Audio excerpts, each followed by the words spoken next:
Hello First Bell English and happy Thursday. Today I'm going to tell you about a book called A Tree Grows in Brooklyn by Betty Smith and why you all need to read this book. Now first, let me start with a summary. This book follows Francie Nolan's poverty-stricken life from an 11-year-old child to a 17-year-old adult. This type of writing makes it especially interesting for people my age to read. The first few chapters describe Brooklyn in Francie's point of view as an 11-year-old child, while the last few chapters describe her point of view as a 17-year-old adult when she comes back home to visit Brooklyn for the last time.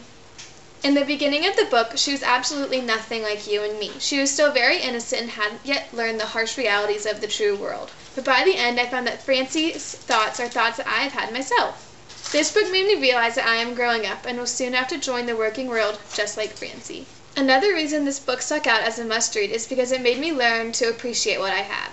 Francie Nolan barely lived in a house and had to work for everything that she got, but she still lived a fairly fulfilled life. Throughout reading this novel, during daily experiences, I would realize myself thinking about Francie and just being so grateful for what I have. This book explores one simple truth. Life is not a fairy tale. Throughout everyone's life, we all have our peaks and our valleys and our accomplishments and our failures, but still we all ultimately persevere. This book isn't one of those books with a lot of cliffhangers where you go to bed very concerned about what will happen to Francie, but it's just a beautiful novel about a child's journey to adulthood. I don't want to give too much away, but I'll leave you with this fact. Oprah Winfrey named this book as one of the top 10 books that impacted her life.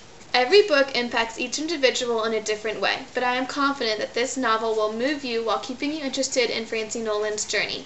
Happy reading!